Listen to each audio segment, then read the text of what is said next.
Assalamualaikum warahmatullahi wabarakatuh. Pada kesempatan ini kami dari kelompok 1 akan menjelaskan mengenai kategori makna leksikal untuk memenuhi tugas mata kuliah semantik yang diampu oleh Bapak Roni Nugraha Safroni, SPD, MPD, Prodi Pendidikan Bahasa dan Sastra Indonesia, Universitas Singapura Bangsa, Karawang.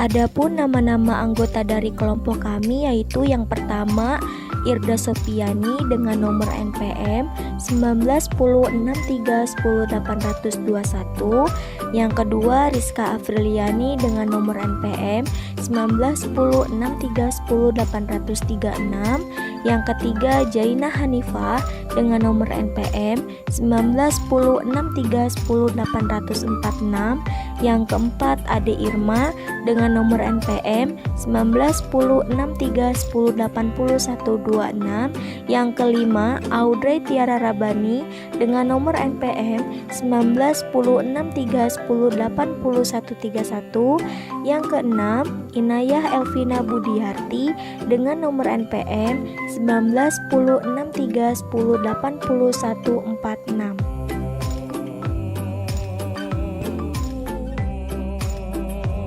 Makna leksikal disebut juga makna yang terdapat dalam kamus.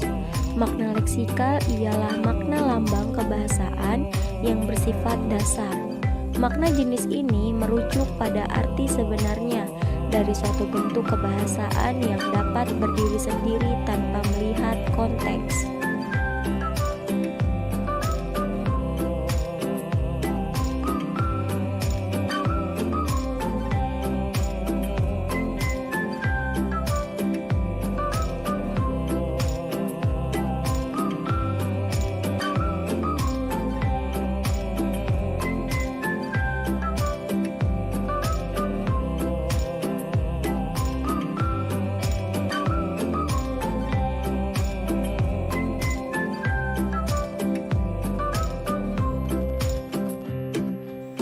Kategori makna leksikal terdiri atas 5 bagian. Yang pertama ada kategori nominal, yang kedua kategori verbal, yang ketiga kategori adjektiva, yang keempat kategori pendamping, dan yang kelima kategori penghubung. Yang pertama ada kategori nominal, mengandung ciri makna benda dan leksem-leksem nominal ini secara struktural akan selalu dapat didahului oleh preposisi di atau pada. Berdasarkan analisis semantik lebih lanjut, leksem-leksem nominal ini dapat dikelompokkan atas tipe-tipe, yaitu tipe 1 berciri makna utama orang, yang terdiri atas subtipe 1A berciri makna nama diri. Contoh, Lucky, Delmarik, Fenty, Bagus, dan Vito. Subtipe 1B berciri makna nama perkerabatan. Contoh, ibu, bapak, kakak, dan adik. Subtipe 1C berciri makna nama pengganti. Contoh, saya, kamu, dia, dan mereka. Subtipe 1D berciri makna nama jabatan. Contoh, guru, dosen, lurah, camat, dan gubernur. Subtipe 1E berciri makna nama gelar. Contoh, raden, doktor, dan sarjana humaniora. Kemudian yang terakhir ada subtipe 1F berciri makna nama pangkat.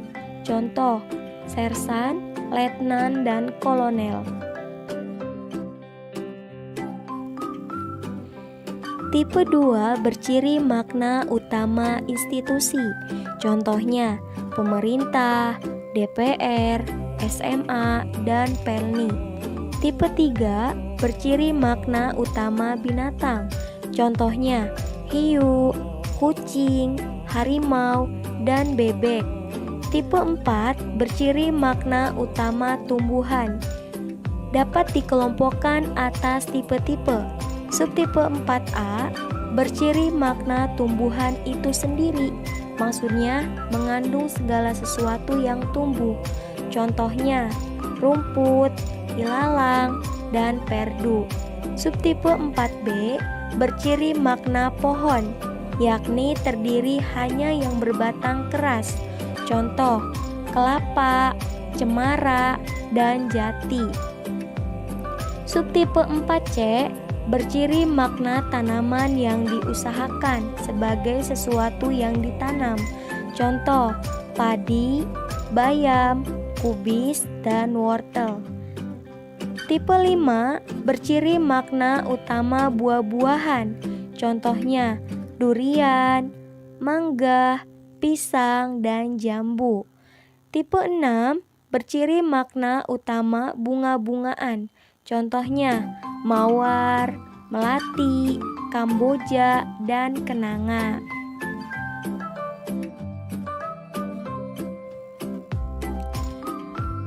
Tipe 7 berciri makna utama peralatan yang terdiri atas.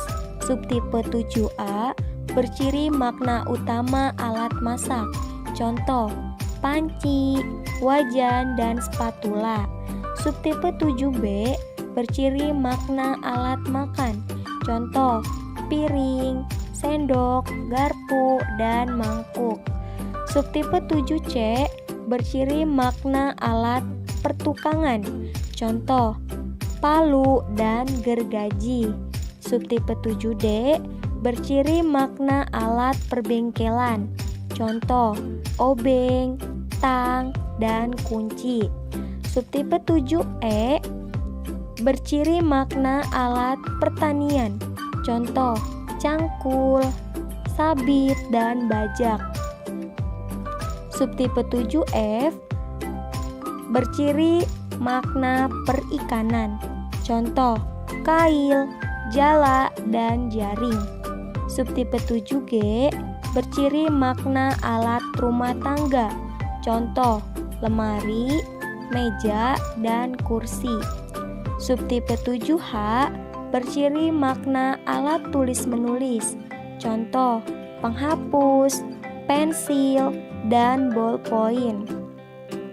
Subtipe 7I berciri makna alat olahraga. Contoh, raket, bola, gawang, dan net. Tipe 8 mengandung ciri makna utama makanan dan minuman. Contoh, nasi, teh manis, susu, bakso, ayam goreng, dan es campur. Tipe 9 mengandung ciri makna utama geografi. Contohnya, sungai, gunung, lembah, samudra, dan laut. Kemudian yang terakhir ada tipe 10 yang berciri makna utama bahan baku. Contoh, pasir, semen, batu, dan kayu.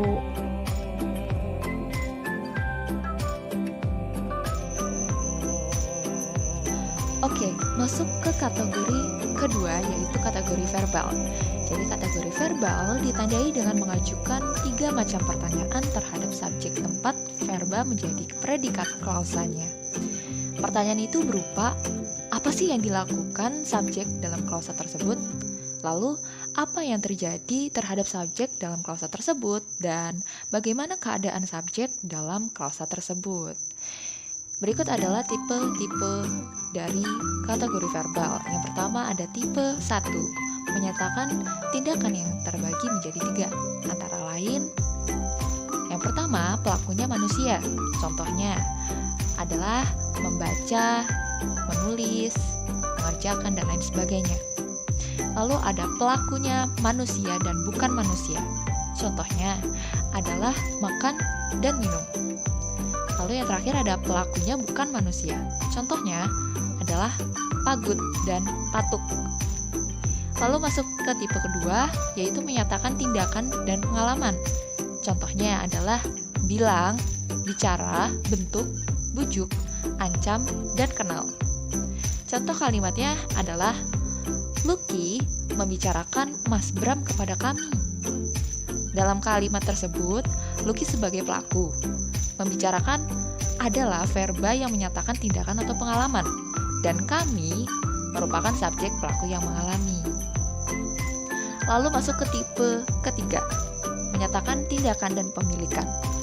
Pelaku berupa nomina berciri makna dan bertindak sebagai penggerak tindakan yang disebutkan oleh verba. Gimana contohnya?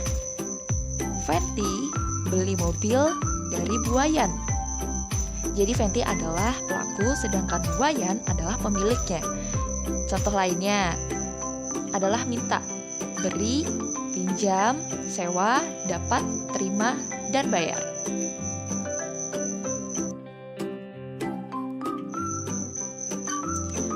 Lalu tipe keempat, menyatakan tindakan dan lokasi. Contoh kalimatnya adalah Delmarich pergi ke toko bangunan. Contoh lagi, kata kembali, datang, masuk, pulang, naik, turun, lari, pindah, jauh, dan taruh, dan lain sebagainya. Lalu ada tipe kelima, menyatakan proses. Jadi contohnya gimana? Contohnya itu seperti kalimat bunga itu layu. Kata layu termasuk verba proses sebab. Contoh lainnya adalah kata tumbuh, terbit, dan pecah. Lalu tipe keenam, menyatakan proses pengalaman. Contoh kalimatnya adalah rupanya kau semakin cinta kepadaku. Cinta itu proses verba pengalaman. Lalu contoh lainnya adalah kata cemas, bimbang, was-was, ingat, sadar, ragu, kagum, dan lain sebagainya. Tipe ketujuh, menyatakan nomina yang mengalami suatu proses atau kejadian memperoleh atau kehilangan. Contoh kalimatnya, Persebaya menang 2-0 atas Real Madrid.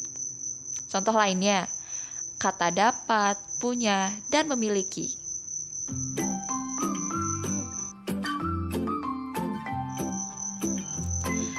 Tipe 8, menyatakan proses lokatif. Contoh kalimatnya, pesawat itu baru tiba dari Surabaya. Contoh lainnya seperti pada kata berangkat, pergi, sampai, maju, mundur, dan lain sebagainya. Tipe 9, menyatakan keadaan. Contohnya pada kalimat wajah Lucky selalu cerah. Contoh lainnya ada pada kata kering, ramai, rusak, dan lain sebagainya. Tipe 10, menyatakan keadaan pengalaman. Contohnya, Fenty memang takut kepada Pak Tubi. Contoh lainnya ada pada kata cemas, gugup, iri, jengkel, malu, dan berani. Lalu tipe 11, menyatakan keadaan yang menyatakan memiliki, memperoleh, atau kehilangan sesuatu. Contohnya, Pak Ali sudah memiliki istri. Contoh lainnya ada pada kata ada, berhasil, berwarna, dan beruntung. Lalu yang terakhir ada tipe ke-12, menyatakan keadaan lokatif. Contohnya adalah kalimat Pak Vito hadir di sana. Contoh lainnya adalah kata diam, mengalir, berhenti, bermimpi, dan menanjak. Kategori yang ketiga ada kategori adjektifal. Kategori adjektifal terdiri atas leksem yang dapat diawali kata ingkar tidak, dapat diawali kata pembanding paling, dan dapat direduplikasikan serta diberi imbuhan sinya. Ada 8 tipe pada kategori ini. Tipe pertama, menyatakan sikap, tabiat, atau perilaku batin manusia. Contohnya, ramah, galak, baik, jahat, berani, dan takut. Tipe kedua, menyatakan keadaan bentuk, seperti bundar, bulat, lengkung, bengkok, dan lurus. Tipe ketiga, menyatakan ukuran, seperti panjang, pendek, tinggi, dan gemuk. Tipe keempat, menyatakan waktu dan usia, seperti lama, baru, muda, dan tua. Tipe kelima menyatakan warna, seperti merah, kuning, hijau, dan biru. Tipe keenam menyatakan jarak, seperti jauh, dekat, dan sedang. Tipe ketujuh menyatakan kuasa tenaga, seperti kuat, lemah, tegar, dan segar. Tipe ke-8 menyatakan kesan atau penilaian indera, seperti sedap, pahit, cantik, dan tampan. Baik, saya Jaina Hanifah akan menjelaskan materi selanjutnya yang keempat, yaitu kategori pendamping. Kategori pendamping terdiri atas leksem-leksem tertentu yang mendampingi nomina, verba, adjektif, dan juga klausa untuk memberikan keterangan tertentu yang bukan menyatakan keadaan atau sifat. Kategori pendamping yang pertama yaitu pendamping nomina. Ada pengingkaran. Pengingkaran yaitu kata bukan yang ditempatkan di muka nomina tersebut, seperti bukan buku, bukan guru, bukan mereka, dan sebagainya. Selanjutnya yang kedua ada kuantitas atau jumlah untuk menyatakan suatu jumlah antara lain beberapa, yakni untuk menyatakan jumlah yang tidak banyak seperti beberapa orang, beberapa rumah. Kemudian yang kedua ada semua, yakni untuk menyatakan jumlah keseluruhan tanpa terkecuali, seperti semua orang, semua kendaraan, dan semua murid. Selanjutnya ada seluruh, yakni untuk menyatakan satu bagian kesatuan, seperti seluruh Indonesia, seluruh kampung. Yang selanjutnya ada sejumlah, yakni untuk menyatakan jumlah yang tidak tentu, seperti sejumlah orang, sejumlah anggota parlemen. Dan yang terakhir ada banyak, untuk menyatakan jumlah yang tidak sedikit, seperti banyak murid dan lain-lain. Pendamping nomina yang ketiga ada pembatasan. Leksemnya adalah hanya dan saja. Hanya ditempatkan di muka nomina, sedangkan leksem saja ditempatkan di belakang nomina. Misalnya, hanya air putih, kopi saja. Yang keempat ada tempat berada. Leksem yang digunakan adalah di dan pada. Misalnya, di kelas, pada suatu hari. Kemudian yang kelima ada tempat asal. Dapat berarti asal tempat, asal bahan, dan asal waktu. Leksem yang digunakan adalah dari. Misalnya, dari Bali, dari gula, dari tadi. Yang keenam, tempat tujuan atau arah sasaran. Leksem yang digunakan adalah ke dan kepada. Misalnya, ke kampus, kepada rektor. Selanjutnya, hal atau perkara. Leksem yang digunakan adalah tentang, mengenai, perihal, dan masalah. Contohnya, berdiskusi mengenai nilai-nilai sastra. Yang selanjutnya ada alat. Leksem yang digunakan adalah kata dengan. Misalnya, dengan pensil ketika kita menulis. Selanjutnya, pelaku. Leksem yang digunakan adalah kata oleh yang ditempatkan di muka nomina. Misalnya, oleh pemerintah. Selanjutnya yang terakhir ada batas tempat dan batas waktu. Leksem yang digunakan adalah kata sampai dan hingga yang ditempatkan di muka nomina. Misalnya, sampai Jakarta hingga tengah malam.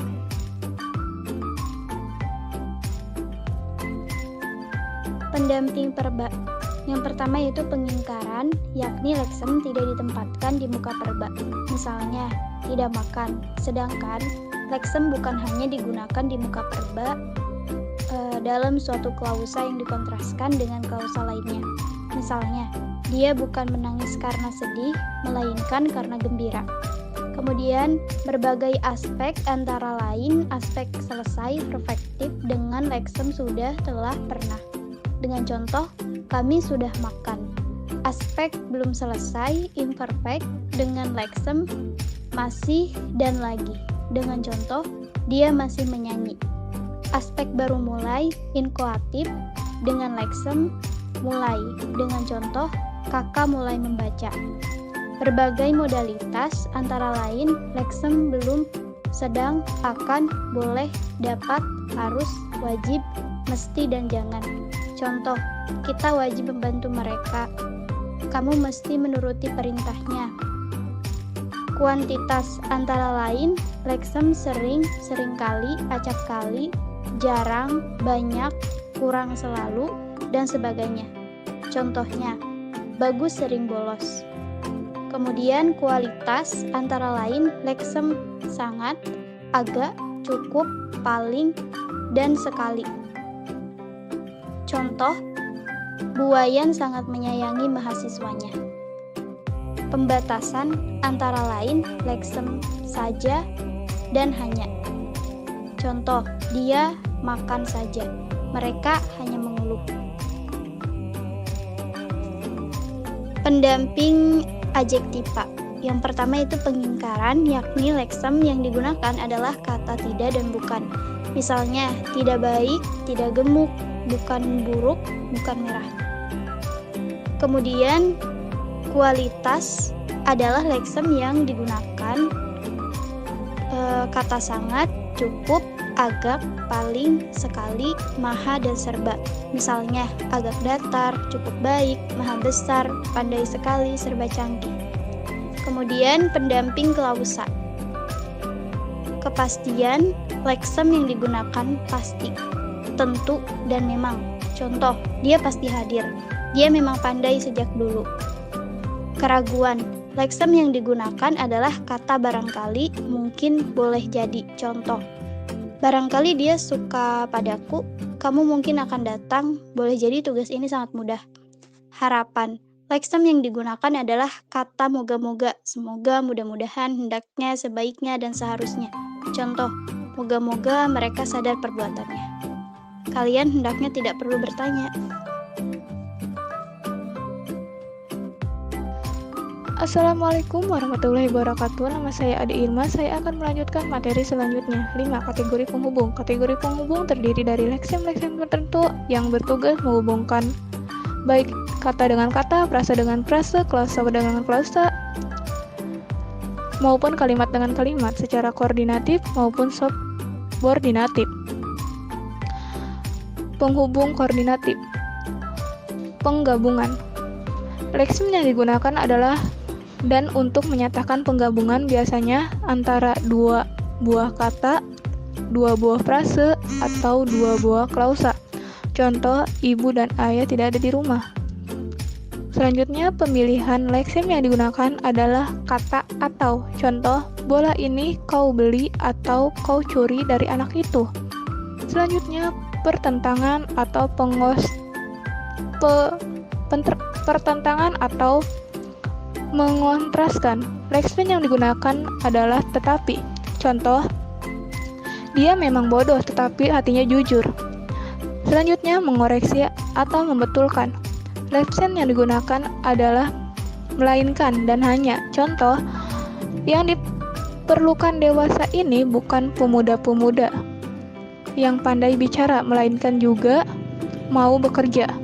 Selanjutnya, menegaskan. Leksem yang digunakan adalah bahkan, itu pun, malah, lagi pula, apalagi, padahal, dan jangankan. Contoh, jalan-jalan di Surabaya seringkali macet apalagi jam-jam sibuk. Selanjutnya, pembatasan. Leksem yang digunakan adalah kecuali dan hanya. Contoh soal-soal itu dapat diselesaikan dengan baik hanya soal nomor 5 yang aku ragukan jawabannya. Mengurutkan. Leksem yang digunakan adalah lalu, kemudian, selanjutnya, dan setelah itu. Contoh, dia mengambil sebuah buku lalu duduk membacanya. Selanjutnya, menyamakan. Leksem yang digunakan adalah yaitu dan yakni. Contoh, tugas kami yaitu belajar. Kesimpulan dari sudah dibicarakan sebelumnya, leksem yang digunakan adalah jadi, karena itu, oleh sebab itu, dan dengan demikian. Contoh, mereka orang-orang yang sering berlaku curang. Oleh sebab itu, kita harus berhati-hati menghadapinya. Selanjutnya, penghubung subordinatif menghubungkan dua konstituens yang kedudukannya tidak setingkat. Penyebab leksem yang digunakan adalah sebab, karena, lantaran, dan berhubung. Contoh, kami tidak datang sebab kami tidak diundang. Akibat, leksem yang digunakan adalah hingga atau sehingga, sampai, dan sampai-sampai. Contoh, copet itu dihajar massa sampai mukanya babak belur. Selanjutnya, syarat atau kondisi yang harus dipenuhi. Leksem yang digunakan adalah jika, jikalau, kalau, bila, bila mana, dan asal. Contoh, bila dia datang, kita segera berangkat. Selanjutnya, pengandaian. Leksem yang digunakan adalah andai kata, seandainya, dan andaikan. Contoh, andai kata ibuku masih ada, tentu ia akan bangga. Selanjutnya, penegasan. Leksem yang digunakan adalah walau, walaupun, biar, biarpun, meski, meskipun, kendati, kendatipun, sungguh pun, dan sekalipun. Contoh, sungguh pun kami hidup melarat, kami tidak akan mencuri. Selanjutnya, perbandingan. Leksem yang digunakan adalah seperti, sebagai, laksana, seolah-olah, dan seakan-akan. Contoh, sorot matanya begitu tajam, seolah-olah kami ini betul-betul bersalah. Selanjutnya, tujuan. Leksem yang digunakan adalah agar, supaya, untuk, buat, bagi, dan guna. Contoh, dia berangkat pagi-pagi supaya tidak terlambat tiba di kampus. Selanjutnya, waktu. Leksem yang digunakan adalah ketika, sewaktu, tak kala, sementara, selama, sambil, sejak, semenjak, sebelum, sesudah, setelah, sehabis. Contoh, sementara saya mandi, Bapak membaca koran. Selanjutnya, penjelasan. Leksem yang digunakan adalah bahwa. Contoh, ayah berkata bahwa hari ini dia akan ke Bogor. Selanjutnya, keadaan atau cara. Leksem yang digunakan adalah dengan dan tanpa. Contoh, dengan berbisik-bisik, obat teralang itu ditawarkan kepada mahasiswa.